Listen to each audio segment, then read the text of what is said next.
రైతు సోదరులకు నమస్కారం. ఇవాల్టి కిసాన్ వాణి కార్యక్రమంలో పశు పోషణలో చేసే పొరపాట్లు, వాటిని సరిచేసుకునే విధానాల గురించి రైతు సోదరులకు తెలియజేయడానికి ఈతముక్కల పశు వైద్య సహాయ శస్త్రచికిత్సకులు డాక్టర్ సిహెచ్ అమూల్య గారు మన ముందున్నారు. నమస్తే మేడం. నమస్తే అండి. మేడం గారు, ముఖ్యంగా పశు పోషణ అంటే కొన్ని ఆటుపోట్లు ఉంటాయి. ఈ ఒడిదుడుకులకు సంబంధించి పశు యజమానులు తెలుసో తెలియక కొన్ని పొరపాట్లు చేసే అవకాశం ఉంది. అలాంటి పొరపాట్లు ఏమేమి పొరపాట్లు ఉన్నాయి, వాటిని ఎలా సరిచేసుకునే విధానాలు ఏమేమి ఉన్నాయి అనేటువంటిది ఒక్కొక్కటి వివరంగా రైతు సోదరులకు తెలియజేయండి మేడం. తప్పకుండా అండి. అప్పుడే పుట్టిన దూడలో ఒకే ఒక్క పొట్ట ఉంటుంది. దూడకు గింజల నూక, నీడలో ఎండించిన లేత గడ్డి లేదా పప్పు జాతి పశుగ్రాసం మేపుట వలన పొట్ట తొందరగా 4 భాగాలుగా పెరుగుతుంది. నెమరు వేస్తున్న పశువు నోటి నుండి కొంత నెమరును 15 రోజులు వయసు ఉన్న దూడకు తినిపించినట్లయితే పొట్ట తొందరగా బాగా పెరుగుతుంది. పశువు పొట్ట 4 భాగాలుగా ఉంటుంది: రూమెన్, రెటికులం, ఒమేజం అండ్ అబోమేజం. ఇందులో అబోమేజం అనేది నిజమైన పొట్ట అని పిలుస్తారు. ప్రకృతిలో తల్లి మరియు దూడను కలిపితే పాలు సేపు విడుచుటకు తల్లి దూడను వాసన చూస్తుంది. దూడ నడ్డి భాగాన్ని నాకుతుంది. వాలి ఉన్న వెంట్రుకలు వాటి ఎదురు దిశలో నాకడం వలన తేమ ఉన్నందువలన అవి నిటారుగా నిలబడతాయి. దూడ పాలు తాగిన కొంతసేపటికి ఆ నిక్కపొడుచుకుని ఉన్న వెంట్రుకలను దూడ నాకుట వలన తల్లి నోటిలోని క్రిములు దూడ పొట్టకు చేరుట వలన 4 పొట్టలుగా వృద్ధి చెందడానికి సహాయపడుతుంది.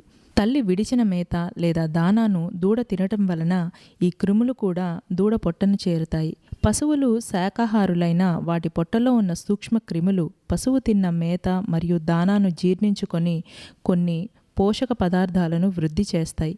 అవి పొట్ట, ప్రేగుల భాగముల నుండి రక్తంలోకి చేర్చబడతాయి. ఈ క్రిములు 3 రకములుగా ఉంటాయి: బ్యాక్టీరియా, ప్రోటోజోవా మరియు బూజు క్రిములు. బ్యాక్టీరియా దానాను బాగా జీర్ణించుకుంటాయి.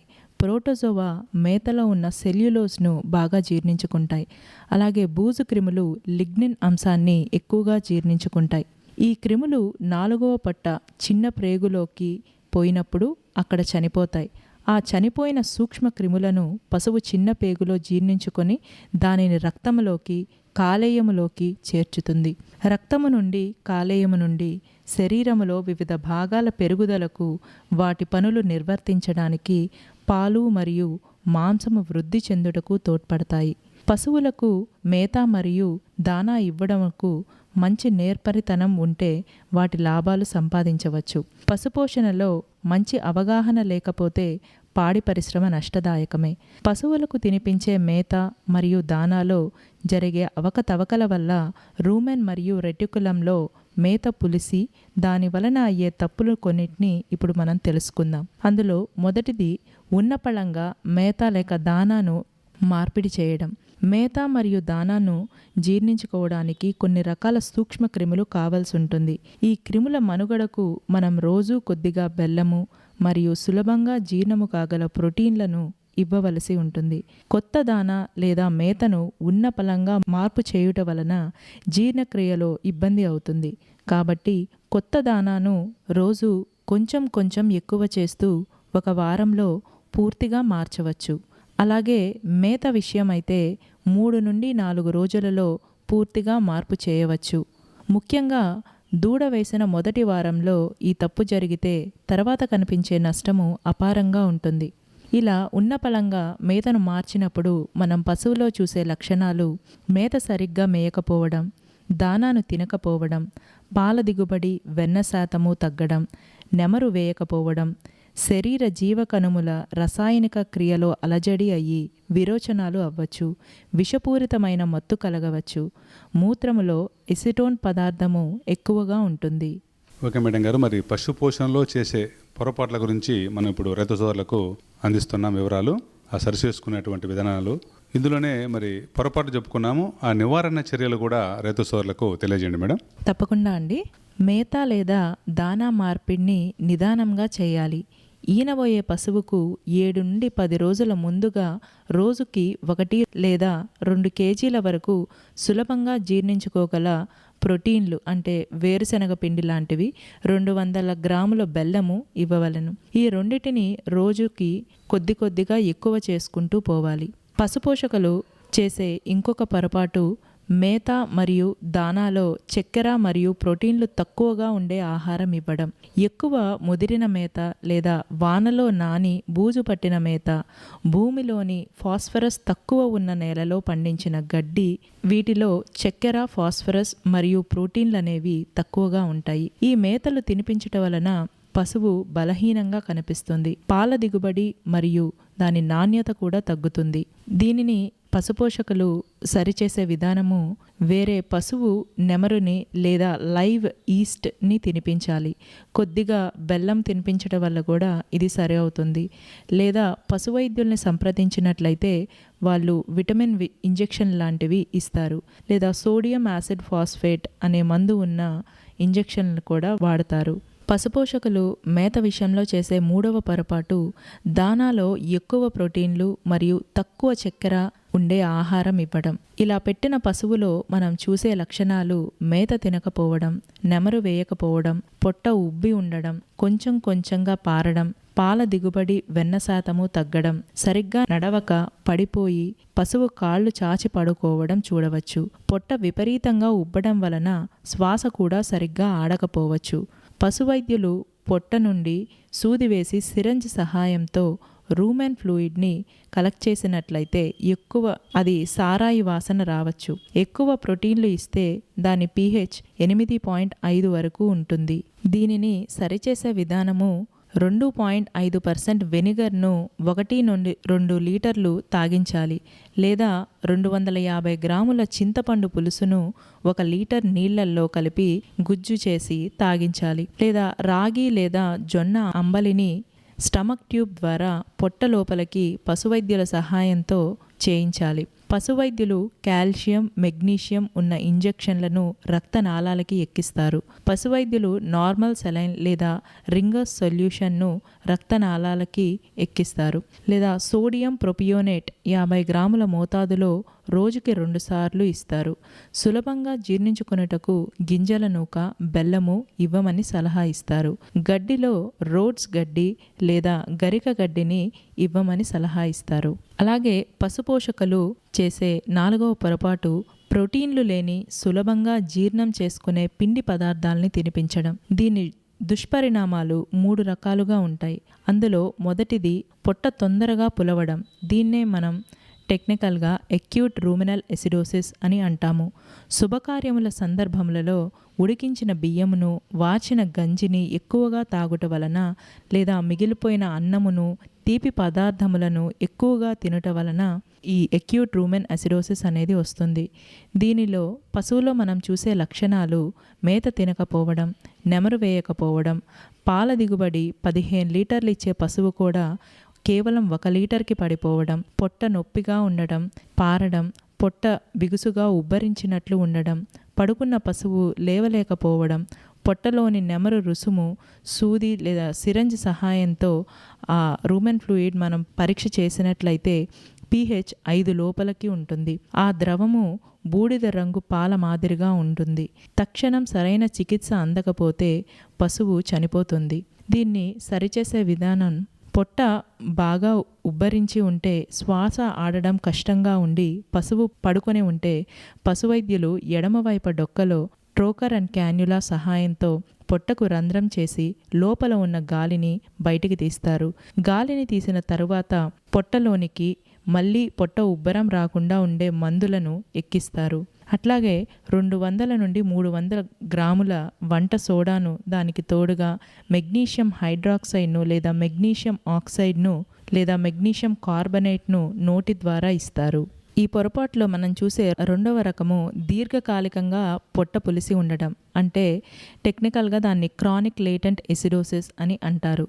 దీనిలో పాల దిగుబడి ఎక్కువ కావాలని దానాలో నూనె గింజల చెక్కను కావాల్సినంత పరిమాణంలో వాడకుండా నూనె గింజల నూక, గోధుమ తవుడు, బియ్యం తవుడు లాంటివి ఎక్కువగా తినిపించడం వల్ల పొట్టలోని నెమరు pH అనేది 5 నుండి 5.5 వరకు ఉంటుంది. శరీరంలో ఇతర అవయవాలపై దుష్పరిణామాలు కలగజేస్తుంది. దీనిలో పశువులో మనం చూసే లక్షణాలు పాలలో వెన్న శాతం తగ్గడం, కుంటుతూ నడవడం, పొట్టలో అల్సర్స్ రావడం, పశువు బాగా కొవ్వు పట్టడం, సబ్క్లినికల్ కీటోసిస్కి గురి అవ్వడం, కాలేయం అంటే లివర్లో చీము కురుపులు రావడం, నెమరు సారాయి వాసన రావడం ఉంటుంది. దీన్ని నివారించడానికి దానా జతలో ప్రతిరోజు వంట సోడా మరియు మెగ్నీషియం ఆక్సైడ్ను చేర్చి ఇవ్వాలి. అలాగే 3వ రకము పొట్ట గుప్తుగా పులిసిపోయి ఉండడం. దీన్నే మనం సబ్క్లినికల్ రూమినల్ ఎసిడోసిస్ అని పిలుస్తాము. దీనికి కారణం తగిన పీచు అంటే ఫైబర్ తినకపోవడం, దానాను ఎక్కువ నీళ్ళల్లో కలిపి ఇవ్వడం, వేరుశనగ మొదలైన నూనె గింజల పిండిని నానవేసే పాత్రను శుభ్రంగా కడగకనే దానిలో నానవేసి బాగా పులిసిన దానాను ఇవ్వడం, లేత గడ్డిని తినిపించడం. అలాగే ఈ సబ్అక్యూట్ రూమినల్ ఎసిడోసిస్లో మనం పశువులో చూసే లక్షణాలు వెన్న శాతం తగ్గడం, పాల దిగుబడి తగ్గడం, పేడ నీళ్లగా ఉండటం, పేడలో చిన్న చిన్న గాలి బుడగలు కనిపించడం, కుంటుతూ నడవడం. ఈ కుంటుతూ నడవడం అనేది ముఖ్యంగా సిమెంట్ నేల మీద లేదా రాళ్ల పరుపు పైన కట్టివేసినప్పుడు చూడవచ్చు. పశువు రోజురోజుకి సన్నగిల్లుతూ ఉంటుంది, పొట్ట నిదానముగా కదులుతుంది, మేత కూడా తక్కువ తింటుంది, రక్తం చిక్కబడుతుంది, ఇతర రోగములు కూడా ఈజీగా పశువుకి వస్తాయి. ముఖ్యంగా శ్వాస సంబంధమైన దగ్గు లాంటివి, గుప్తమైన పొదుగువాపు ఉండవచ్చు. పశువు రిపీటర్ అయ్యే అవకాశం ఎక్కువ. రిపీటర్ అంటే తొందరగా గర్భం ధరించదు. పొట్టలోని నెమరు pH 5 నుండి 5.5 వరకు ఉంటుంది. దీనిని నివారించడానికి మరియు చికిత్స చేయడానికి పశుపోషకులు చేస్తున్న తప్పుల్ని సరిదిద్దుకోవాలి. పచ్చిమేత తిన్న 1 గంట తర్వాత దానా ఇవ్వడం, ఎండుగడ్డి తిన్న 2 గంటల తర్వాత దానా ఇవ్వడం చేయాలి. మేత మరియు దానా రెండిటినీ కలిపి రోజుకి 3 సార్లు మాత్రమే ఇవ్వాలి. 1 దఫాకు 3.5 కేజీకి పైగా దానా ఇవ్వకూడదు. దానాలో తౌడు 40%కి మించరాదు. ధాన్యపు నూక 40% మించరాదు. శనగ పొట్టు 15% ఉండేటట్లుగా దానాను తయారు చేసుకోవాలి. వంట సోడాను 1 దఫాకు 8 నుండి 10 టీ స్పూన్లు రోజుకి 3 సార్లు దానాలో కలిపి ప్రతిరోజు ఇవ్వాలి. ధాన్యపు గింజలను పిండి రూపంలో ఇవ్వకుండా పెద్ద నూక రూపంలో ఇవ్వాలి. దానాను ముద్దగా చేసి ఇవ్వడం లేదా ఒట్టిగా ఉన్నప్పుడే తినిపించాలి. పడుకునే స్థలమును రబ్బర్ కౌమాట్స్ను ఉపయోగిస్తే కాళ్ళ కీళ్ళ నొప్పులు కూడా తగ్గుతాయి. అలాగే పశుపోషకులు చేసే 5వ పొరపాటు మేతలో పీచు పదార్థం తక్కువగా ఉండే ఆహారం ఇవ్వడం. దీనికి కారణాలు లేతగా ఉన్న గడ్డి ఇవ్వడం, 30 రోజుల లోపు వయసున్న పచ్చిమేతను తినిపించడం, పీచు పదార్థము పొట్ట లోపలి పొరలకు తగిలేటట్టు పొట్ట బాగా కదులుతుండటం.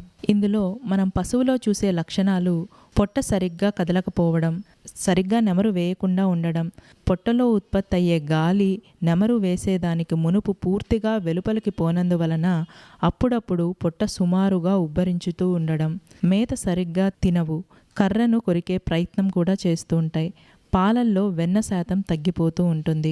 దీన్ని పశుపోషకులు సరిచేసే విధానం ఏ గడ్డి ఎన్ని రోజులకు ఒకసారి కోయాలో మేత పెంచే ముందే తెలుసుకోవలను. ఉదాహరణకి కాకిజొన్న, ఎంపీ చారి వంటి జాతి మేతలలో 7 ఆకులు వేసిన తర్వాతే కోయాలి. లేకపోతే లేత గడ్డిలో హైడ్రోసైనైడ్ విషము తినటం వలన పశువులు చనిపోతాయి. పశుపోషకులు పశుపోషణలో చేసే 6వ పొరపాటు చాలా మెత్తగా ఉన్న దానా తినిపించడం. చాలా మెత్తగా ఉన్న దానాకు తోడుగా 1/2 అంగుళం మేరకు కత్తిరించిన గడ్డిని కూడా తినిపిస్తే దానా కణజాలము 3వ పొట్టలో చేరి కదలికల్ని తొందరగా చేస్తుంది. దీని వలన మేత అరగడానికి సమయం సరిపోదు. దీనిలో లక్షణాలు పశువు మేత తినకుండా ఉంటుంది. దీనిని నివారించడానికి కనిష్టము రోజుకి 2 కిలోల కత్తిరించిన గడ్డిని మేపాలి. అలాగే పశుపోషకులు ఈ పశుపోషణలో చేసే 7వ పొరపాటు పప్పు జాతి గడ్డిని ఎక్కువగా తినిపించడం. దీనికి కారణం ఏపుగా పెరిగిన ద్విదళ ధాన్య గడ్డిని ముఖ్యంగా గబగబా తినడం వలన పొట్ట ఉబ్బరిస్తుంది. దీనిలో లక్షణాలు పొట్టలోని నెమరుకు మధ్య గాలి చేరుతుంది. దానివల్ల పొట్ట ఉబ్బరం, కడుపు ఉబ్బరం అనేది వస్తుంది. దీన్ని నివారించడానికి ధాన్యపు జాతి మేతలో దీనిని కలిపి మేపుట, ఇంటిలోనే ఉన్న పశువుల కంటే బయటకు పోయి మేసి వచ్చే పశువులలో ఈ సమస్య ఎక్కువగా ఉంటుంది. పశువైద్యుని సలహాతో చికిత్స చేయించడమే సబమైన పద్ధతి. అలాగే 8వ పొరపాటు కలుషితమైన దానా లేక నీరు ఇవ్వడం. దీనికి కారణాలు పశువుల కాళ్ళ గిట్టల మధ్య పేడ మన్ను చేరి ఉన్న కాళ్ళను దానాలో పెట్టడం, పశువులు తాగే నీళ్ళల్లో పెట్టే సందర్భాలు ఉంటాయి. కొన్ని చోట్ల పశువుల మేత తొట్టి కేవలం 6 నుంచి 8 అంగుళాల ఎత్తే ఉంటుంది. పశువులను వరుసగా కట్టి ఆ మేత తొట్టిలో పశువులు తాగడానికి రోజుకు 2-3 సార్లు మాత్రమే నీళ్లు విడుస్తారు. పశువులు తగిన విధంగా కట్టకపోతే అవి వాటి ముందు కాలును మేత తొట్టి లోపల పెట్టుట వలన నీళ్ళల్లో పేడ మన్ను చేరే అవకాశాలుంటాయి. గ్రామంలో చెరువుల్లోనూ గుంతల్లోనూ పశువుల మందలు నీరు తాగినప్పుడు ఈ విధంగా జరిగే అవకాశాలు ఎక్కువగా ఉంటాయి. సరిగ్గా నిల్వ చేయని మాగుడు గడ్డి అంటే సైలేష్ తినడం వల్ల కూడా ఈ ఆహార కలుషితం అనేది అవుతుంది. అలాగే బ్రూవరీ గింజలు అంటే బీరు బ్రాందీ తయారు చేయడానికి వాడబడిన ఓట్స్, బార్లీ గింజలు లేదా కర్ర పెండలం టాపియోకా తినడం వలన, లేదా కుళ్ళిన మేత, హోటల్లో మిగిలిపోయిన ఆహార పదార్థాలు తినడం వలన, కుళ్ళిన వాసన వస్తున్న నీరు తాగడం వలన కూడా ఆహారం విషతుల్యం అవుతుంది. దీనిలో పశువులో మనం చూసే లక్షణాలు నెమరు వేసినప్పుడు కుళ్ళిన వాసన రావడం, నెమరు pH అనేది 7.5 నుండి 8 లేదా ఇంకా ఎక్కువ ఉండవచ్చు. దాని రంగు నలుపుగా ఉండి పసరు రంగులోకి మారుతూ ఉంటుంది. కడుపు పదే పదే ఉబ్బరిస్తూ ఉంటుంది. అప్పుడప్పుడు పారడం జరుగుతుంది. పాల దిగుబడిలో తరుగుదల, ఇష్టంగా మేత తినకపోవడం, పొట్ట కూడా కుళ్ళితే పశువు పడిపోయి లేవకపోవడం, ఇంకా విషమిస్తే కాళ్ళు బిగదీయడం జరగవచ్చు. ఇందులో మనం చేయాల్సిన చికిత్స పశువైద్యుల్ని వెంటనే సంప్రదించాలి. పశువైద్యులు కొన్ని యాంటీబయాటిక్స్, బి కాంప్లెక్స్ గ్రూప్ ఇంజెక్షన్లను మీ పశువుకి ఇస్తారు. కడుపు కోసి లోపల ఉన్న నెమరును తీసివేసి లిన్సీడ్ మ్యూసిలేజ్ను 10 నుండి 20 లీటర్లు లేదా వేరే పశువు నెమరు పిండి ఆ నీళ్లను 2 లేదా 3 లీటర్లు ఆ పొట్టలోకి చేర్చివేస్తారు. ఖనిజ మిశ్రమం, vitamin B group and K group injections ఇస్తారు. వరి, మొక్కజొన్న, సజ్జ వంటి ధాన్యముల మేత ఇంకా కొద్దిగా తేమ ఉన్న సందర్భాల్లో నిల్వ చేసినప్పుడు అది బాగా అదిమి దానిని వామిగా చేయకపోతే వర్షము నీరు లోనికి చేరి ఆ గడ్డిని నల్ల బూజు పెరిగేలాగా చేస్తుంది. అటువంటి గడ్డిని పశువు తింటే ఆ బూజులో ఉన్న విషము పశువు కాలేయానికి చేరి దానిని నశపరుస్తుంది. పశువు చనిపోవచ్చు కూడా. దీనినే ఇంగ్లీష్లో డెగ్నాలా రోగము అని అంటారు. ఈ డెగ్నాలా రోగము ఉన్నప్పుడు పైన తెలిపినట్టుగా యాంటీబయాటిక్స్, దానికి తోడుగా గ్లూకోజ్ మరియు ఫ్రక్టోజ్ ఉన్న ఇంజెక్షన్లను రక్తనాళానికి ఎక్కించవలసి ఉంటుంది. ఈ రోగ లక్షణాలు ఒక పశువు నుండి ఇంకొక పశువుకి మారుతూ ఉంటుంది. ఒక ప్రాంతంలో ఉన్న లక్షణాలు ఇంకొక ప్రాంతంలో ఉండకపోవచ్చు.